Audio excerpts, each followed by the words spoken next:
welcome to this podcast. Everyone, this is Mu'taz, your host. On my left, Ihsan, and in the bottom, if he is in the bottom, on my screen it is, the well-known JP, Jamil Popatia.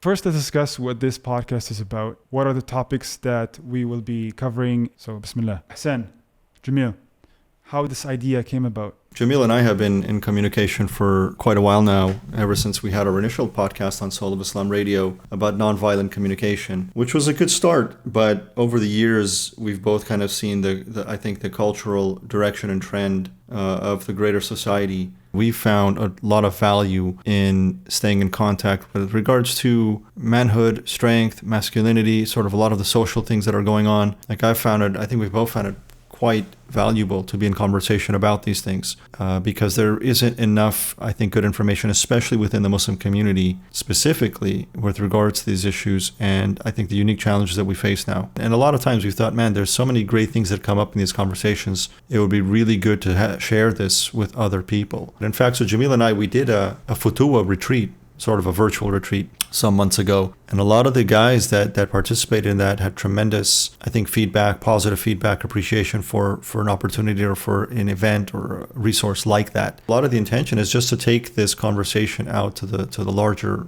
public and make it a bit more accessible and see where this goes and see where our people are at, where the brothers are at, where sisters are at even, and what is the issue that needs to be addressed? What are the issues that need to be addressed, dealt with, discussed, especially amongst Muslims? There's a lot of people in the non-Muslim communities discussing these things, but I don't think quite enough in our community, and it really, we're a bit late to the game, but Allah knows best, hopefully at a point where we can have proper, good, intelligent, balanced, nuanced, mature conversations about a lot of the things that I think will be coming up when it comes to manhood, masculinity, especially with regards to us as Muslims. Bismillah. Yeah, I would echo what you're saying, Ihsan, and say that, first of all, it's true that it's a kind of soul brother that I've found in Ihsan. I think we found in each other in the sense that going through some life hard hits helps to bring about a type of desperate need for connection with like-minded brothers, like-minded souls. The idea of having a balanced discussion about some of these things, and you mentioned those terms, manhood, masculinity, responsibility, leadership, fathering, being fathers, we're both fathers, and being in relationship with wives, etc. All of that, I don't find a whole lot of balanced conversations about that within our community and within the community at large. There tends to be polarized extremes about all of the things you brought up and all of the things we've been discussing privately as friends, as brothers. And now here's a good opportunity with a younger brother like Taz and others in both his age bracket and our age bracket that are curious about this topic. And it's not a topic, but topics, really. As you mentioned very beautifully, in a mature, balanced, and even nuanced way, such that its practical applicability is immediately discernible for people like us, and Taz, and others. And so, inshallah, God willing, we hope to be able to have fruitful discussions about this moving forward, such that it brings benefit for all. Ameen. And Mu'taz, maybe you can tell us also about kind of your participation in this and why this is important to you. Jamil and I met 6-7 years ago. By then I was in my late 20s. I was kind of struggling in life. From the start, I always looked for ways to improve on things and the way it should be or meant for me to be. And I was seeking guidance pretty much. We had so many similarities in terms of our journey, in the physical sense, in the spiritual sense. I found it helpful to spend more time with him. He crossed a part of life that I felt like I need to cross as well. So I benefited greatly, especially when it comes to communication, to fitness, spirituality, in their wholesome sense. Everything was coming together. I always wished that there was someone else that could join us. Jamil is 10 years older than me. Right? More. And I had to, more? Okay. 12 years, yeah. 13 years, something 12 like precise. that. Yeah. All right. So many conversations that were so valuable, and I wish that they were captured and recorded. Actually, in fact, some of them were recorded, and I sometimes go back to listen to them. I knew Ihsan from the internet. He has a very famous video about Sufism in Islam. And then little by little, I discovered that he actually offers also mentorship in the personal spiritual development. MashaAllah. Maybe this might be a good opportunity just for a brief introduction amongst us. Jamil? My name is Jamil Popatia. I'm a family therapist and counselor, as well as a coach, trainer, and facilitator in nonviolent communication. What's most interesting to me is connection between people. What's most interesting to me as a person of faith is connection with one's Creator. And what has become most pressing and important and prioritized for me has become connection with myself. So this tripartite division of connection with oneself, with the Creator, and with other people, is what informs everything I do. From being a father, from being a has-been strength athlete, and to be a facilitator, trainer, counselor, and coach in my day-to-day life. This is what informs everything that I do. I have reached middle age, and I hope to stay here and move forward in a place of dignity and integrity. Everything I do is in pursuit of those two. So I hope to God that what we are doing is also going to contribute to that for me and others. Amen. Wonderful. My name is Ihsan. I guess maybe one way to describe my journey and my path, I've really been a lifelong student of faith, religion, spirituality that really kind of took my heart very early on. And when I was studying at university, I spent a lot of time with some classical style, traditional teachers of Islam, teachers of spirituality and tasawwuf. But eventually when I came back, I ended up trying to share some of the things that I learned when I came back, out of that out of that, let's say, training phase experience. What I wanted to do was share some of the things that I had picked up. So I focused a lot on meditation and mindfulness because I saw that this was a huge lack within the Muslim community. There wasn't a lot of focus on it. And a lot of people that I knew personally at that time were actually going out of Islam to find some sort of meditative practice. They were ending up in yoga or in Zen, Buddhism. And I thought, my God, we have all of this in Islam, but nobody's really talking about it. It's not being shared. So that's kind of where I started. But I quickly realized that there was another aspect of development within Islam that was lacking. And I began to feel and see that the meditative aspect, that soft approach, was a core component of the path. But it was more like, if you can think of yin and yang, these two halves that make a whole, it was more the yin, the passive, the surrendered sort of approach, which is essential. That's an internal thing. But I saw a lot of the challenges that people were having. At this point, I was beginning to work with a lot of people, resulted from a lack of this yang aspect of development as well, almost a strength sort of focused approach. So at that point, I created my second course. The first one was the Islamic Meditation Program. And the second course that I ever created was called the Eternal Warrior Way. At some point, I was already this was back in 2014, I was beginning to realize there's something transcendent and eternal about the cultivation of a warrior spirit, and that this required strength. And that's what that course and that focus was about, developing strength. And it's always been a balance between these two since, to be honest. I think the key realization that I've had, especially in the last 3 or 4 years, is that masculinity and manhood is a key aspect of development, especially for men, that is not discussed and it's not approached, and it is the lack of it is the root cause of virtually nearly all of the problems we face. I've kind of come to realize, and I'm sure we'll get into this at some point in our conversations and discussions, that manhood or masculinity, it's a traditional concept that isn't actually limited to just the male within our community. Like there's this term of rajul and rijalullah, and I've heard from some of my sheikhs, shuyukh, saying that there are women within the community who reached this level of development. Again, this is now separate from just male and female. This is something deeper.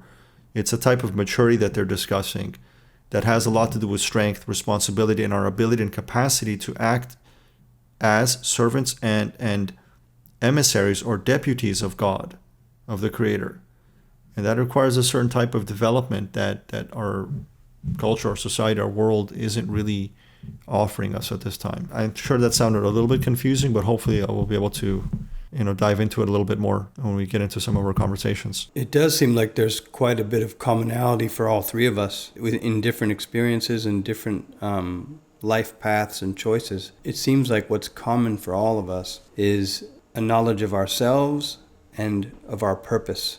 In Viktor Frankl language, the founder of logotherapy, that is your why. What are you here for? What are you good for? What is your purpose?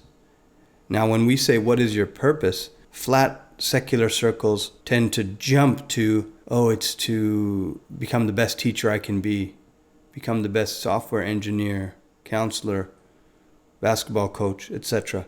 When we talk about purpose, all three of us have talked about this. It's more like, what am I doing? what gives me meaning. I believe Ihsan just wrote a beautiful piece about making choices in life, because we talk about hard hits. I think I can speak for all three of us when we say we've experienced our share of life's hard hits, be they inward struggles or outward struggles, and then approaching them as a man, saying, all right, this is what's happening. God is behind all of it. How do I respond? With strength, with a type of spiritual strength, as well as physical strength, and even intellectual and emotional strength, which is not easy. I've been struggling for 40 plus years doing it, and I'm finally finding my way. Thank God, I'm finally finding my way. And I think that that's similar for all of us. Would you agree? Absolutely. 100%. Similar to you, after 40 years now, I'm beginning to actually figure out some of these things. And unfortunately, I think, again, we live in a culture, in a world now that doesn't teach you how to be a man at a young age. You know, traditional societies, Taz was mentioning, right, that when you guys met, he recognized in you that you had traversed some boundary that he was still seeking to cross. In traditional societies, this was known as a rite of passage into manhood. Right? There was a clear demarcation where boys were made into men, or they would transition or move into manhood. And that lacks completely in our world, in our societies and our cultures nowadays. It's completely ignored. And so what we end up with is children in men's bodies. And I'll be the first one to admit that was, never my intention, but I didn't know how to be a man. I didn't know what it meant to be a man. I'm actually just learning this in the last, few years, to be honest, in my 40s. Because it was never taught. It was never taught. And I can look back and see every struggle and every failure I've had was from a lack of understanding how to operate and manifest in a way that is consistent with the purpose with which we have been created. And Allah created you as a man, created you, all of us, as men. Right? We're human beings, we're Muslims, but we're also men. And that's a very distinct role and function and capacity. And of course, this may not be, I don't know if this may or may not be politically correct anymore. It doesn't matter. I don't care anymore. Like that's part of this, that I refuse to play this game anymore when it comes to not saying the truth. Right? Men are men, women are women, period. I will refuse to compromise on that game anymore. And everybody can live as they like. They're free to choose any path you like. But me personally, I won't play that game anymore. Right? For me now, it's very clear. As Allah says in the Quran, I have created you male and female. So you should know what you are and act accordingly. And learn how to act accordingly, because that is your path to success. I totally agree with what you said. And I always looked for why. I'm the kind of person who looks for patterns. And I look at patterns to see how we came to this point. And how, for example, myself, I grew up not knowing what it means to be a man. And it was not even important. And I was like asking why, because now I know how important that is, how fundamental that is to be able to carry your responsibilities. I found out that what sits I always use this term, the hierarchy of values. I love Jordan Peterson's terms, hierarchy of values. I think the hierarchy of values given to you in your teenagehood, for example, is what sets forth what you're going to be seeking. In my teenagehood, it was clear to me that the most important thing in life is to succeed intellectually, to go to school, to have very good grades, and spend quite a bit of time basically between the school and home so that you get a PhD eventually and get married and have family. So that was the most important thing, and that would define what a successful man is to me. And because everything was safe, right? Everything around that environment was safe and set for that. So I didn't have any sort of like problems or issues or constrictions. I was just focused on that. And then when I stepped into real life, I call it real life, that environment is gone. And now I'm in a new environment where what I needed to know what it means to be a man. Well, I'm going to share a little bit about, so I never want this to become, from my perspective, an attack on our fathers, all three of our fathers. Ihsan's, your father has recently passed. Allah yarhamhu, God have mercy on his soul. Amen. And Taz and I, our fathers are still alive, doing the best they can to salvage what role they have over their adult sons. And they did the best they could. And they were highly influenced by the colonial cultures that were in place during their upbringing, which is French and British. And so they gave us this script that you just mentioned so beautifully, Taz, which is just do the right things. Be morally upright, that such that you don't disappoint your parents. That's what kind of it means. And do well in your material progress. Do very well with your schoolwork. Do well with your academics, with your anything that will contribute to your material well-being and progress is considered a very successful step. Now, where I think many of our fathers, inadvertently missed out on some great opportunity for connection is to prepare us for life's hard hits. And when the script doesn't go the way we thought it would go, my dad never talked to me about how to behave in a marriage. To this day, he won't do that. Let alone, son, this is what's going to happen if you ever divorce. Now, what father does that? It's not common because we tend to think, Jordan Peterson, I think as a clinical psychologist would go into detail about such a thing. If we put this idea in our kids' heads, it's as if we're preparing them that it's going to happen. In other words, don't talk about negative things. We could get diseases that are irreversible. God forbid. We could get divorced. In fact, we have. We could lose out on time with our children. We could leave the country we were born in and live in a completely foreign place. Both Taz and I, Taz, you are a first-generation immigrant to come into Canada, and Ihsan and I are indigenous-born North Americans. It's different, but nevertheless, we experienced the pain of being in that second generation. If we could have received what we now see we needed, we can only see it now. Hindsight is 20/20. What we needed was some resilience training. How do we become resilient? Instead of the script, because the script is based on inducing shame and guilt if you don't follow the script. So when you don't follow the script, for example, me, if you get cut from a sports team, maybe you didn't work hard enough, you're just not good enough. Some more shame and guilt might get you better.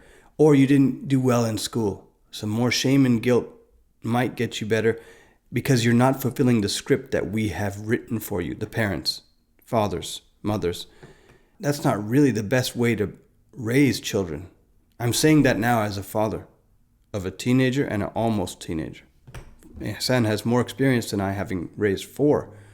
And, this task itself will put gray in your beard as it has.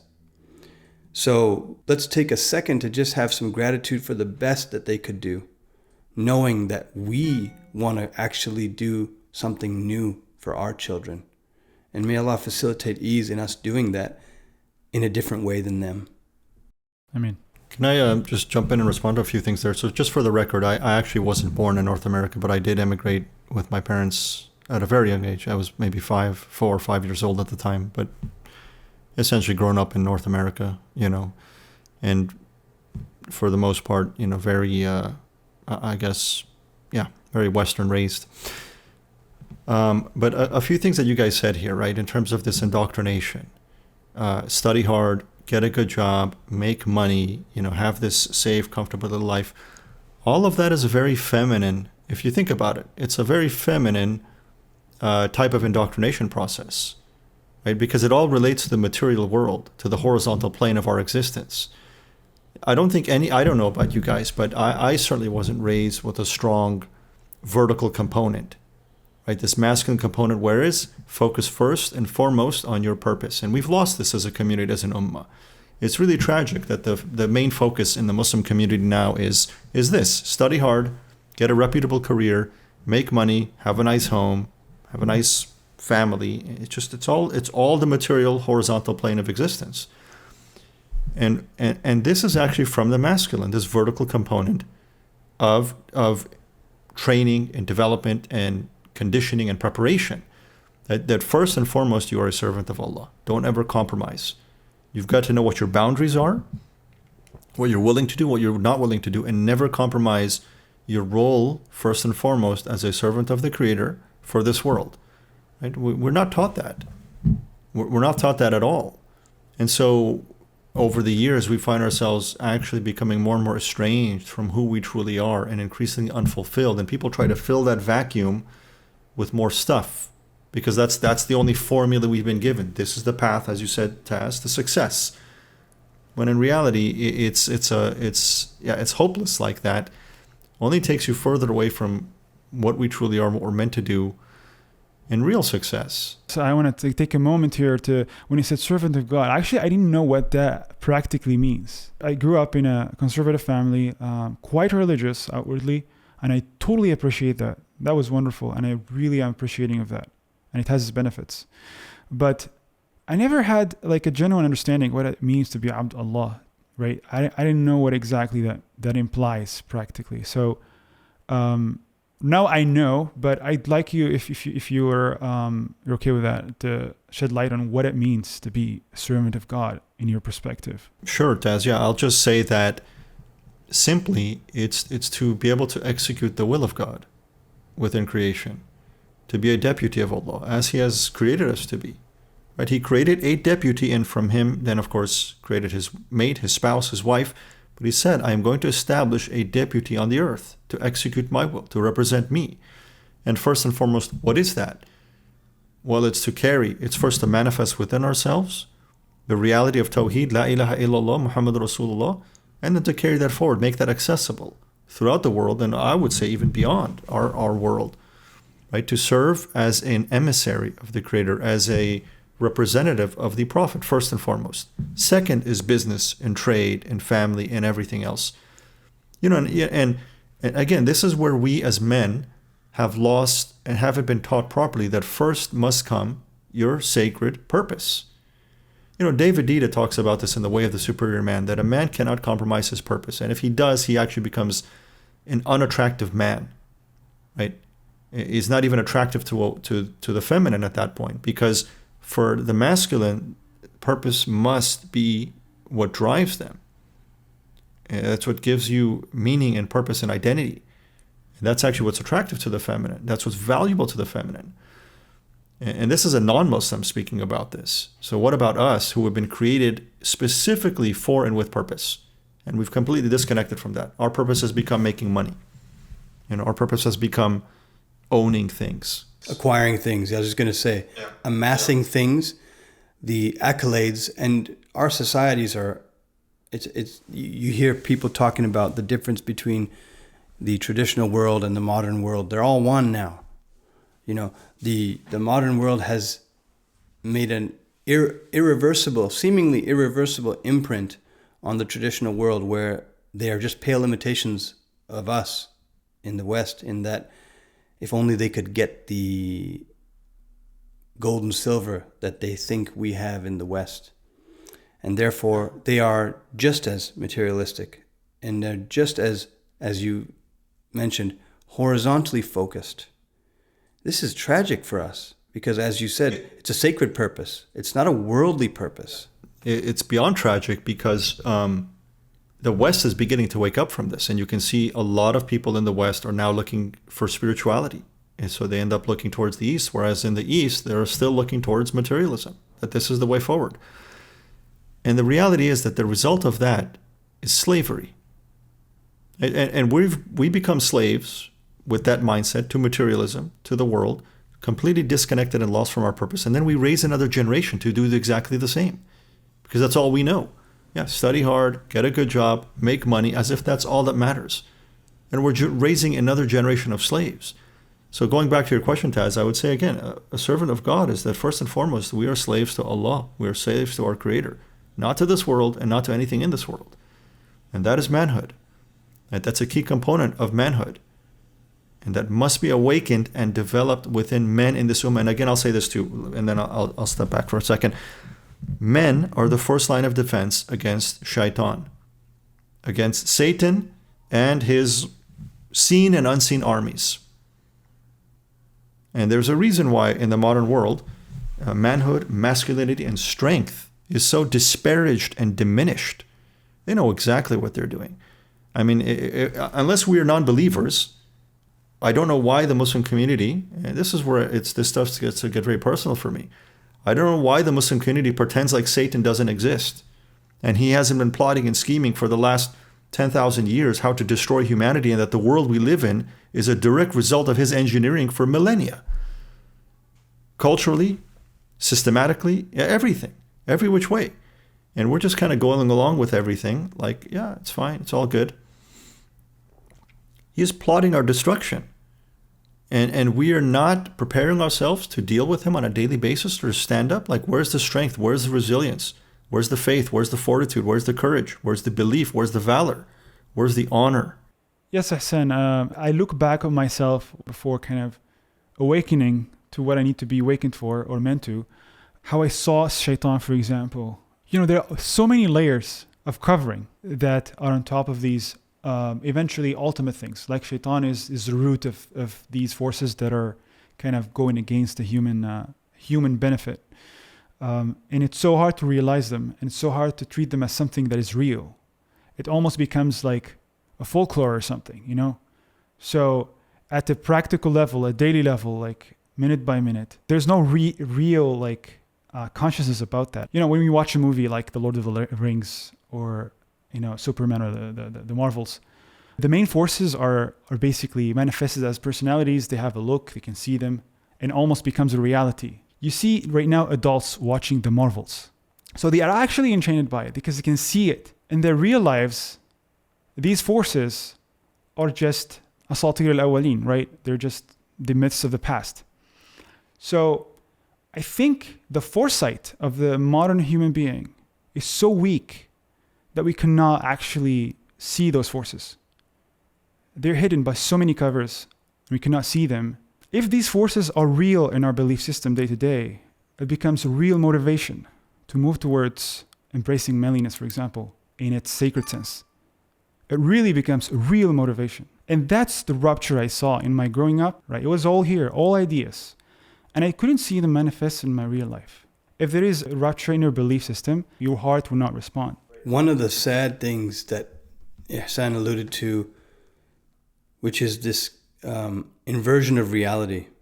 I remember him saying this more than once, and I've never forgot that perfect assessment of today.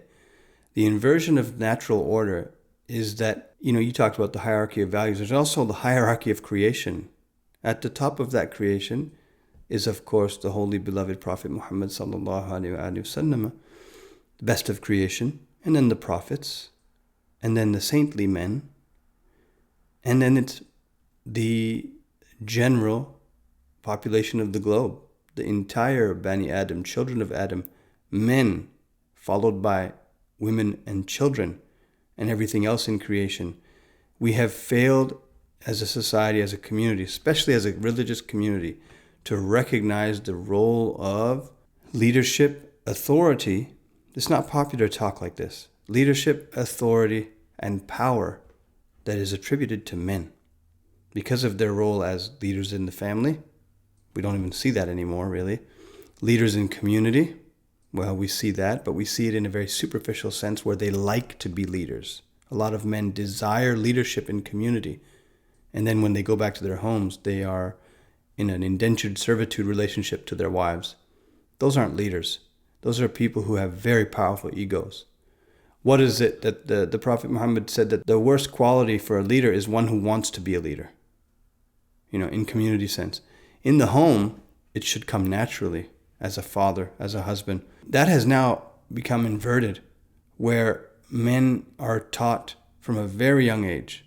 This is the programming, social programming, to become tame and to keep their aggressive nature in check.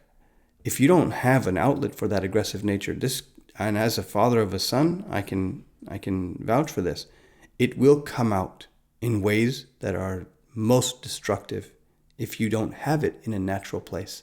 I am someone who suffered from this as a young person in my teens and even before that, wanting somewhere to release aggression. That is not going to go anywhere, no matter how far and how much they try to tame that.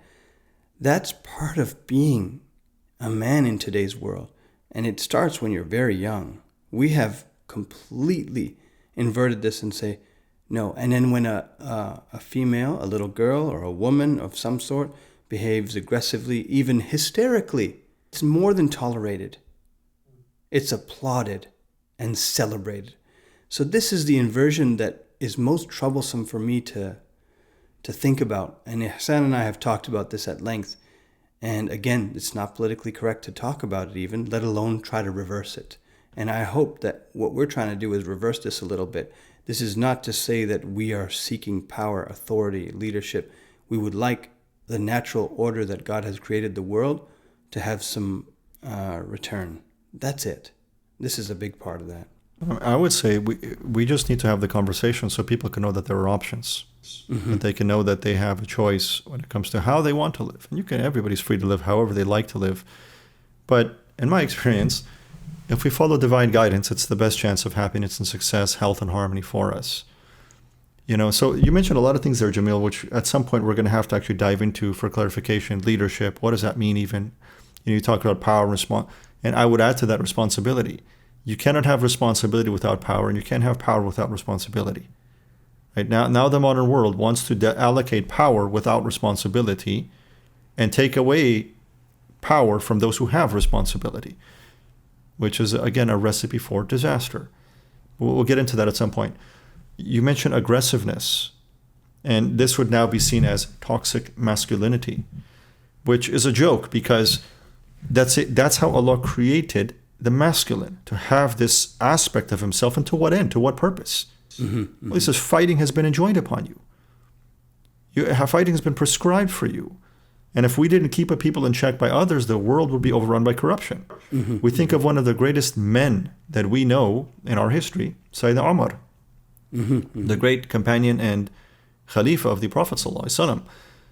And the Prophet said regarding him, when Umar is walking down the street, Satan, Iblis, will take a different route so as to not cross paths with Umar.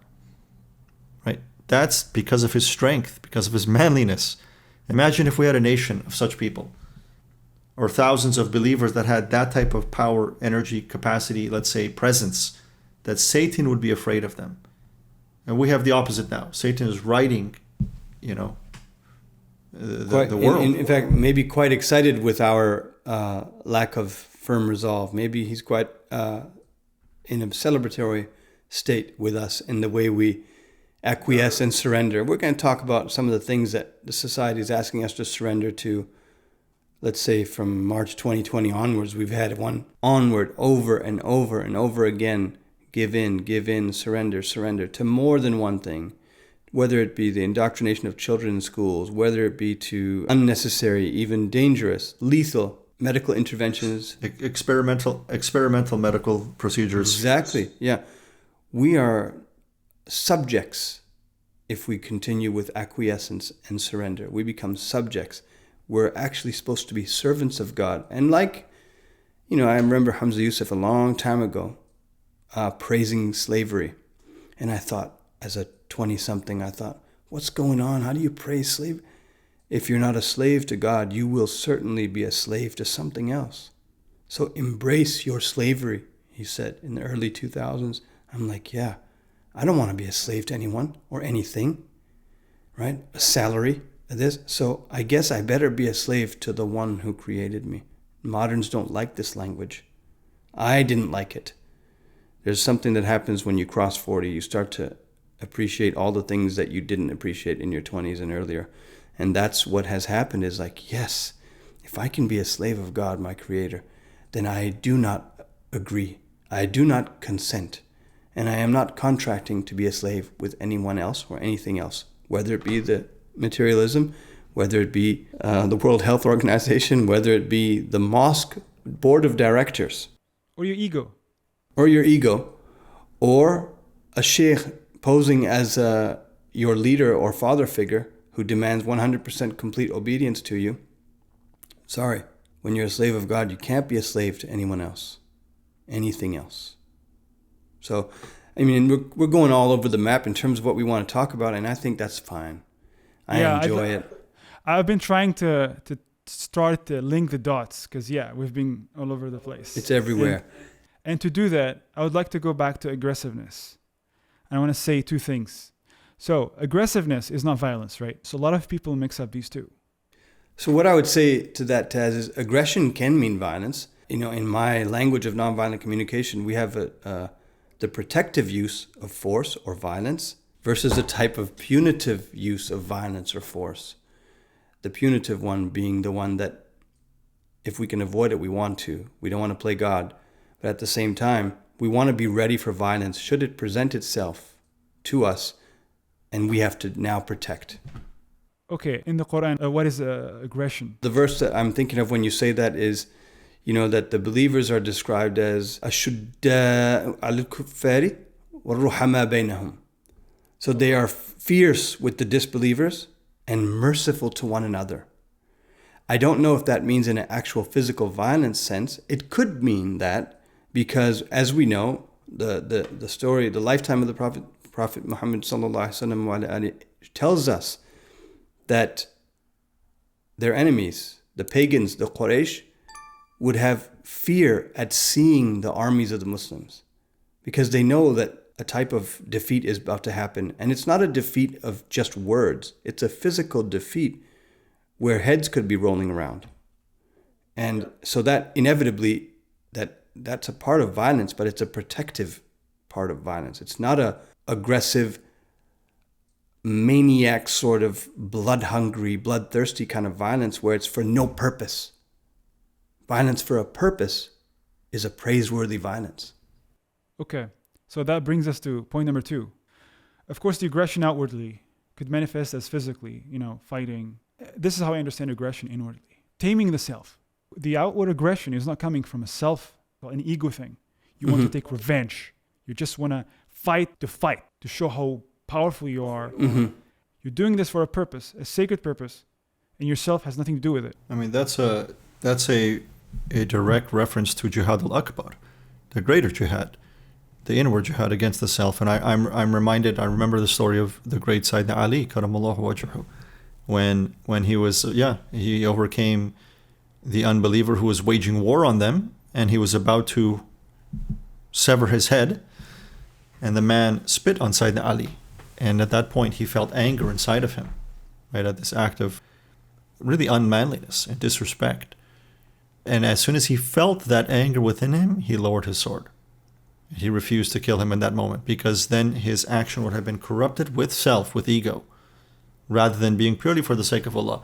And I learned from my shuyukh that when the companions of the Prophet ﷺ waged war, there's a reason why the Prophet ﷺ didn't allow war for such a long time, or defense or physical confrontation at all, because there was a purification of the self that had to take place. I remember very on hearing from my teachers that when the Sahaba fought against the unbelievers as a protective form of self-defense and aggression, violence, war, they had to do so with no rancor in their heart, no desire for retribution, for revenge. It had to be purely for the sake of Allah. And their intention, they had to have no malice even towards the people that were oppressing them and had oppressed and tyrannized and tortured them, their families. They had to do so with a pure intention that even in the slaying of those people, Allah would have perhaps that may be spilling the evil blood of those, the bad intentions in their blood even.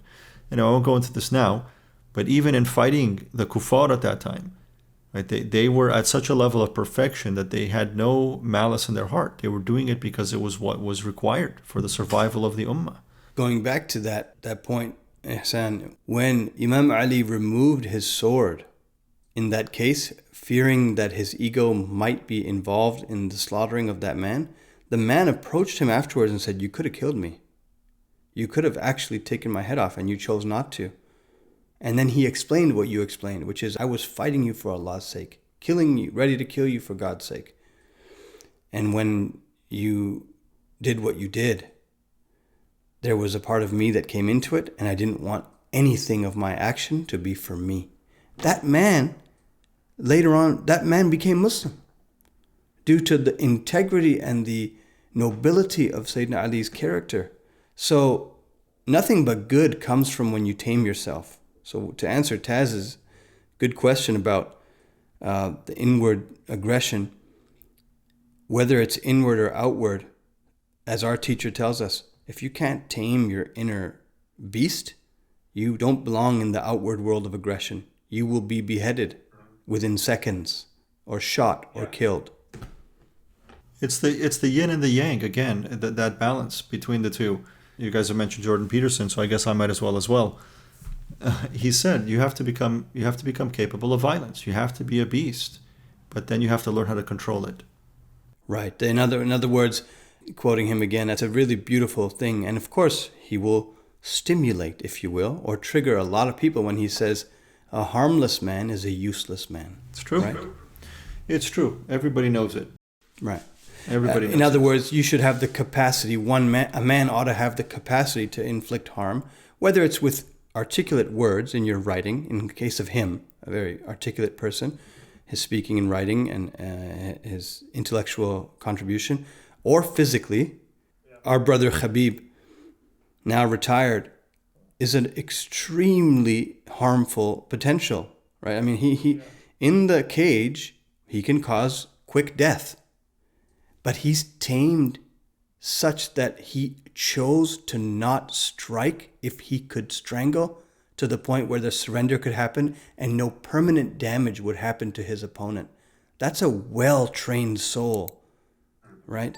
And compare that to others who in those rings, and I don't watch a whole lot of UFC and MMA and stuff, but when you see that there are men out there who their goal is to maim and really destroy their opponent, they're even down and they continue to try to harm them, that can cause physical lifelong damage. And for what? That's not for God's sake. When you say slavery to God, right? You've become the strong man with this capacity, and you take this force. You do nothing with it. It's yours. Very tempting. And you go like, God, here's a force, and it's in my hand. I put it back to you. What you want me to do with it? What is the command? What is the amr? So that this goes for haqq. I'm going to take a moment. I'm going to let my choice be signed by God before I actually act on it. Inshallah. I'd like to insert a little bit there, Taz, because you brought up now, and we've all gotten a little bit excited with the term aggression.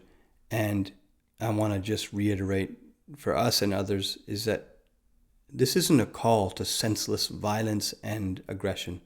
I mean, that's not sensible. It's not in our religious path, spiritual path. And it certainly doesn't bring benefit to people. Senseless violence and aggression with no purpose, capital P, and with no end in sight.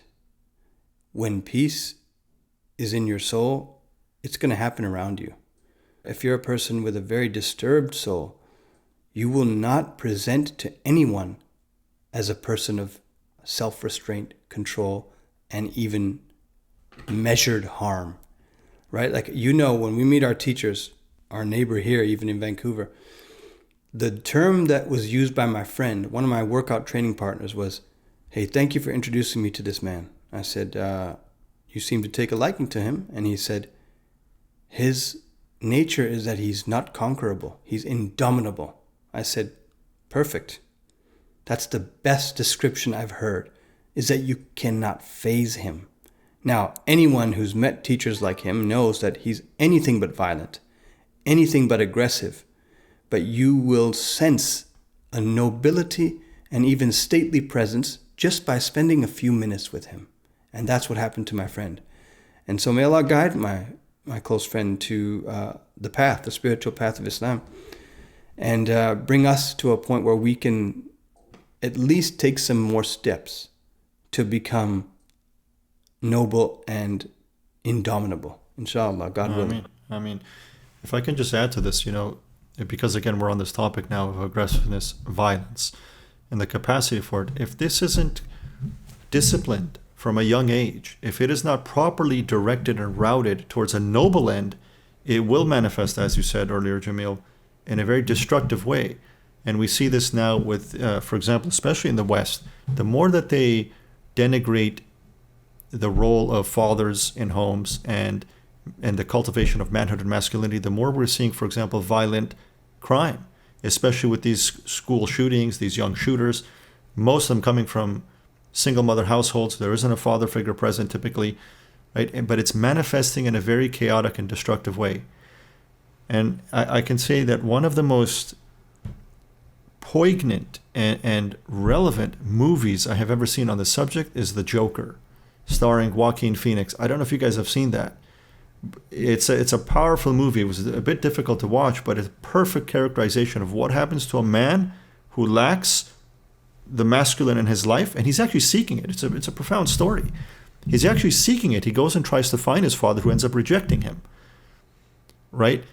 And he ends up becoming an agent of chaos because this aspect of him is completely undeveloped. His mother's not able. In fact, you can see tremendous repressed rage and anger towards his mother in the film. I won't spoil the film. It's quite a heavy scene to deal with, but you see it coming out in very destructive ways. When that aspect of manhood, masculinity, the masculine is not properly developed, it's not properly trained, cultivated, right, properly directed, it will manifest in destructive ways. And that's why even Jordan Peterson, as well as others, say the most dangerous men are weak men. They're the most dangerous men. They're the most subversive and destructive. The typical nice guy that puts on the facade of being, agreeable, with all kinds of hidden ulterior motives for his behavior. He may or may not even be aware of them. They're actually the most dangerous type of men. And people sense that, right? People will sense. Yeah, absolutely. I'm always weary when I meet a compassionate Kevin on the street. What's behind that? What's behind that? Like, when is that about to become, rageful Robert? When is that guy coming out? Because it could happen. Well, it's a manipulative approach to life. You're not honest. You're not direct. These are not manly qualities. You're not honest. You're not direct. You're trying to go about getting your needs met in some sort of manipulative and subversive way. And again, people will sense that. You naturally, intuitively sense something's not quite right here, the way this guy's behaving. And to echo what you said about social engineering and programming, when guys maybe in our age bracket, Ihsan 40s, even you, Taz, in your 30s, get involved in aggressive, quote unquote, aggressive training like barbell strength training or jiu-jitsu or mixed martial arts or kickboxing or whatever it is, a lot of times the response from the script givers, whether it be our parents' generation or others that we know in our age bracket, is, shouldn't you be doing some more other things that will help your body come to a more relaxed place, like yoga or walking or Pilates or, I don't know, a spin class or something like that? Sure, those things aren't harmless. I mean, they're not harmful, I should say. They're good for you. But where does that get out the kind of energetic... Yeah. You need the fighting arena in your life. Yeah, as a man, you need the fighting arena. And that should not be your family, should not be your parents or your wife. No, exactly. You need that. Fight Club. I mean, that's what Fight Club was about. It's exactly what it was about. This aspect, and look at the guy. He was a slave to his corporate world and environment and life, and look how it manifested, right? In this interesting way of this need for violence. Again, it was a natural emergence of a deep need that exists within the masculine. You can't destroy that. You can't quash that. And if you do, you're going against the will of God. That's supposed to serve a sacred purpose. I'm reminded right now when Taz was talking about the benefits as well as the challenges of being raised in a conservative religious family on the other side of the water. I brought my most disturbing work stress situation to my teacher in 2013. I was going through a major I can't go into details about it, but I was taking the government to task, who was my employer. And the response from my teacher at that time, I was in a complete state of, do you have any advice? Do you have any suggestions on how to go about this fight? And his response was, maybe now it's time to work on your relationship with God and get closer to God. Here I am asking for some very practical advice on how to deal with what could be a lawsuit and court situation. And he said, it's time to get closer to God. And I had already fancied myself as someone doing that for years. I was already doing it, I thought. And then he said, you can start now and let's see where it takes you. And, thank God, alhamdulillah, that's what I did. And that's now a decade ago. And I'm thinking, look at the irrational. At that time, I saw it as irrational response to my request for advice. And it was, okay, turn, like you said at the beginning, Ihsan, I'm bringing it back to that. Instead of looking at what you're going through with a horizontal lens, why not work on your vertical strength? And in a sense, sacred strength. And I said, that's it. I'm going to keep coming to you to see how I can incorporate what you're talking about into my life and to have something of what you've learned. As Moses said to Khidr, to have something of what you've learned. And so that's what I've been doing. This isn't to boast and blow my horn about what I've been doing, because I'm a work in progress, big time. But I like the path that I've experienced with this man and with others and with other mentors like him. This path is completely countercultural, and it flies in the face of common sense sensibilities outside on the street. Because wait a sec, you could be building your career, you could be building your empire, if you will, get more things, get more accolades, have more letters after your name. And I've never, ever seen that as interesting or a wonderful thing to do. It will give me what Taz was promised, maybe a great career path. And then you might have more options due to our community with who to choose to take on as a partner, a lifelong wife, if that's such a thing. And then what? I always jump to then what? And then what? Maybe I have 5 beautiful kids and they're all A students. Maybe I have 1, 2, 3, or 4 beautiful wives and they're all sweet and nice. Now what? Okay, I got a nice house and a PhD. Taz was saying PhD. Now what? Where are the intangible whys? What do I have now? I have everything that my parents told me was good for me to get, and the society at large, and our Muslim community, unfortunately. Now what? I think what we want to address is the now what. The Stoics used to talk about this. My NVC mentors and teachers used to talk about this, and yet it is inherently part of Abrahamic religion, Islam, the most, and perhaps more so than the other 2 sisters, and that is detachment from outcome. When you are given a script by your parents, by society, by your religious community or teachers, this is how it should end up. Can you prepare me, teachers, mentors, parents, grandparents, community, for what happens when it doesn't end up like that? If the marriage ends after 20 years, now what? Shall I end my life? That's one extreme. Or shall I, what do I do now? You didn't prepare me for this outcome. Now my kids, okay, so your kids don't want to do what you want them to do. They don't want to go into engineering or medicine. Now they want to go into something that you have no interest in and you don't want them to do it. Okay, now what do I do? How do I live now? What's my contingency plan if I'm so attached to wanting things to work out the way I want them to work out? I have learned 40 plus years, Ihsan is with me on this. The more you're attached to the outcome, the more susceptible you are to pain, misery, sadness, and hardship. Over and over again, you get slapped on the head with surrender. Surrender. When will you surrender? How many grays is it going to take? How many scars on your head is it going to take? Surrender. And that's part of being a man, surrendering. Beautifully said, brothers. I don't have anything to add. I remember Ihsan's Eastern Turkish teachers from the, Jarrahi and Naqshbandi path, when the sultans would, they were jealous, as you would imagine, of the saintly men of the Ottomans. And they would tell them, what's the secret to all this? Ask them, how do we get what you have, which is such a beautiful disposition and the way they carry themselves with dignity and integrity. And they just simply put it, when gold and dust are worth the same to you, you'll be where I am. That's the journey. I don't have that. Journey. That's the journey. That's the journey, Jamil. Yeah, that's the journey. That's hard. Every day I live is basically a training for that. Yeah. And, as we know from the last 3.5 years now, or however long it's been, we're actually getting ready for more. I mean, there's a lot going on social media right now about it coming back and all the draconian measures coming back, and we're preparing ourselves. All of us are preparing ourselves like, okay, you want to exert more control and power over me and limit my autonomy, freedom, and sovereignty? Okay, I'm going to try to gather my strength. I'm going to try to gather my strength and respond with dignity and strength and fearlessness.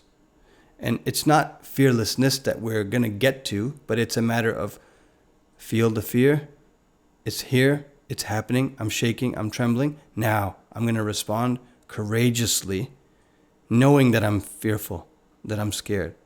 But here we go again. So it's coming.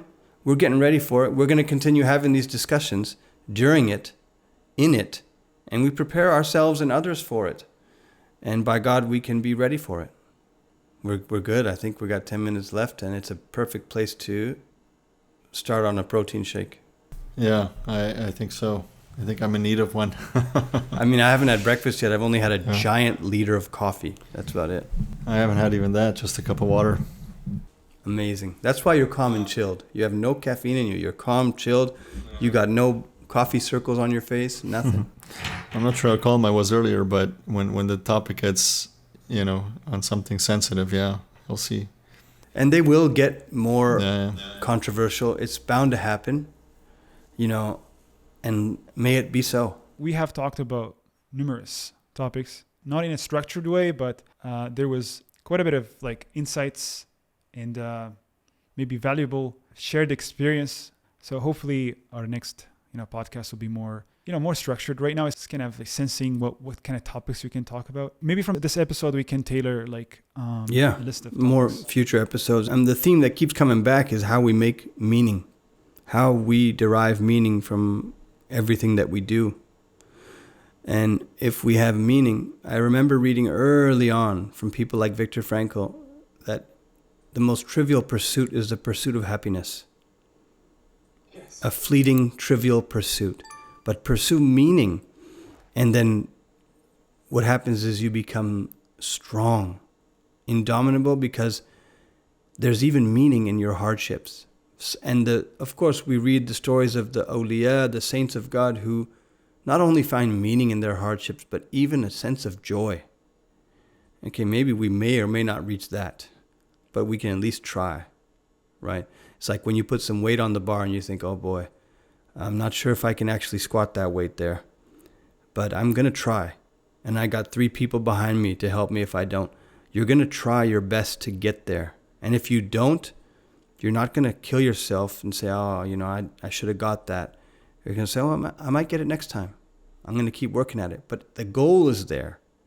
The desire is there to say, I'm going to try to reach there. So may we be people who, at least work towards our goals tirelessly. Ameen. Ameen. Ameen. Bismillah ar-Rahman ar-Rahim. Alhamdulillahi Rabbil Alameen. Wa sallallahu ala Sayyidina Muhammad wa ala alihi wa sahbihi wa sallim taslima. اللهم صل على سيدنا محمد وعلى آل سيدنا محمد صلاة تنجينا بها من جميع الأهوال والآفات وتقضي لنا بها جميع الحاجات وتطهرنا بها من جميع السيئات وترفعنا بها أعلى الدرجات وتبلغنا بها أقصى الغايات من جميع الخيرات في الحياة وبعد الممات. سبحانك اللهم وبحمدك نشهد أن لا إله إلا أنت نستغفرك ونتوب إليك. سبحان ربك رب العزة عما يصفون والسلام على المرسلين والحمد لله رب العالمين.